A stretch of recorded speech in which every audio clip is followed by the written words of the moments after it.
आज हम लोग सुनैली का कुआं पाठ पढ़ेंगे। सुनैली का कुआं एक लोक कथा है। इस पाठ के द्वारा यह बताया गया है कि परिश्रम के द्वारा किसी भी असंभव काम को संभव किया जा सकता है। इस बात को साबित कर दिया उस गांव की बहू सुनैली ने। प्रस्तुत पाठ में राजस्थान के रेगिस्तान क्षेत्र में पानी की बहुत कमी थी। इसी समस्या से संघर्ष करती हुई सुनैली ने अपनी सूझबूझ, कठोर परिश्रम और संकल्प से रेगिस्तान जैसे क्षेत्र में कुएं का निर्माण कर दिया।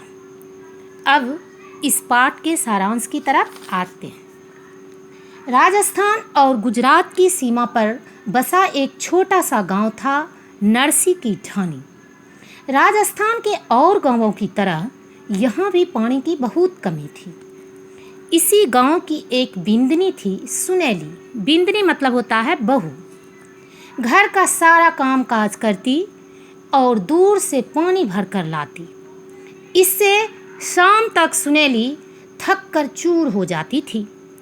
पानी लाने की परेशानी से बचने के लिए गांव का एक परिवार बंजारे के कुएं पर जाकर रहने लगा।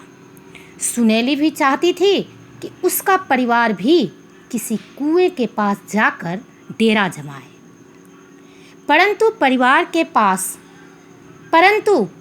के लोग अपने पुरखों की ढानी छोड़कर कहीं जाना नहीं चाहते थे। बेचारी सुनैली मन मार कर रह जाती थी। एक दिन की बात है, सिर पर पानी का घड़ा उठाए सुनैली ढानी की ओर जा रही थी कि उसे खेजरे की जड़ में गीली मिट्टी दिखाई दी। खेजरे का मतलब होता है रेगिस्तान में पाया जाने वाला कटीला वृक्ष। उदरों ने बिल बनाया होगा, ऐसा सोचकर वह आगे की ओर बढ़ गई। उदरे मतलब चूहे। अचानक उसके मन में विचार आया कि गीली मिट्टी है तो शायद पानी भी होगा। वह प्रसन्नता से फूली ना समाई।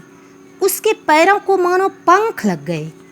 जल्दी से घर पहुंचकर उसने अपने बेटों से कहा, चलो फावड़ा लेकर गांव के खेजरे के पेड़ के पास हम कुआं खोदेंगे। दोनों बेटे और उनके पिता सुनैली की बात सुनकर हंसने लगे।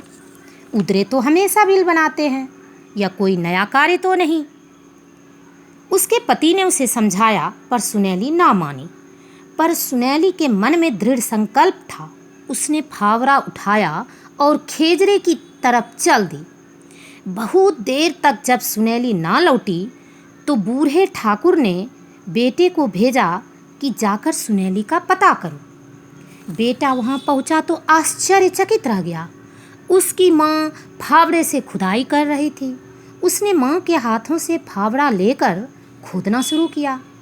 ऊपर की थोड़ी सी रेत के नीचे नरम मिट्टी, मुलायम मिट्टी निकल रही थी। बेटा पूरे उत्साह से खोदने में लग गया। आराम करने के बाद सुनैली बोली, बेटा मुझे पूरा विश्वास है यहाँ पानी जरूर निकलेगा। सब मिलकर अगर कुआं खोदेंगे तो जल्दी ही कुआं बन सकता है। अगर कोई नहीं भी खोदता है तो भी मैं यहाँ खुदाई करती रहूँगी। अब तो मैं कुएं का पानी पीकर ही मरूंगी। सुनैली बेटे के लिए रोटी लेकर वापस आई तो देखती है कि जवान बेटे ने अच्छी खासी खुदाई कर दी है। बेटा जब खाने लगा तो सुनैली खुद फावड़ा लेकर खुदाई में जुट गई। शाम को जब माँ बेटे घर लौट रहे थे तो ढानी के लोगों ने उनका मजाक उड़ाया। सुबह जब छोटा बेटा सोकर उठा तो उसे घर में माँ नहीं दिखाई दी। घड़ा भी अपनी जगह नहीं था। वह अपने बड़े भाई से बोला, माँ ठीक ही कहती है, खेजरे की जड़ में पानी है तभी तो यहाँ हमेशा हरा भरा रहता है। हमें माँ का हाथ बटाना चाहिए। खेजरे के पास पहुंचकर दोनों बेटों ने खुदाई शुरू कर दी। तब तक सुनैली का पति भी वहाँ आ पहुँचा। पति और बेटों को देखकर सुनैली फूली ना समाई। उसे विश्वास हो गया कि अब खेजरे के पास कुआं जरूर खुदेगा। दोपहर तक सारा परिवार कुआं खोद रहा था। अचानक आंधी आ गई और गड्ढा रेत से भर गया। दोनों बेटे उदास हो गए। ढोने वाले भी मजाक उड़ाने लगे। सुनेली पर इस बात का कोई प्रभाव नहीं पड़ा। वह बोली, अब हम दिन में आराम करेंगे और रात को चांद की चांदनी में खुदाई करेंगे। तुम खुदाई करो, मैं मिट्टी फेंकती जाऊंगी। काम आगे बढ़ता देखकर ढोने वाले भी उनकी मदद के लिए आ गए। सफलता समीप देखकर सभी काम में जुट गए। गड्ढा गहरा हो जाने के बाद उस पर गरारी लगा दी गई।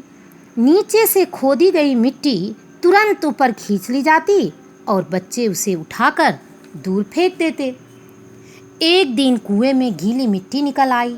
लोगों की खुशी का ठिकाना नहीं रहा। कुएं में मीठा पानी निकला।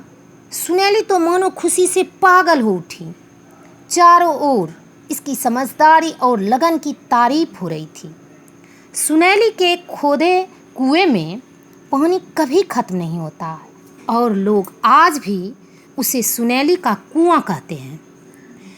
उसने अपने दृढ़ निश्चय को ऐसा कसकर पकड़ा कि दूसरे लोग भी उससे सहयोग देने के लिए विवश हो गए। अंत में सफलता का सेहरा दृढ़ संकल्प पर डटी हुई सुनेली के सिर बांधा गया। आखिरकार उसकी मेहनत रंग लाई और उस गांव में पानी की समस्या हमेशा के लिए खत्म हो गई।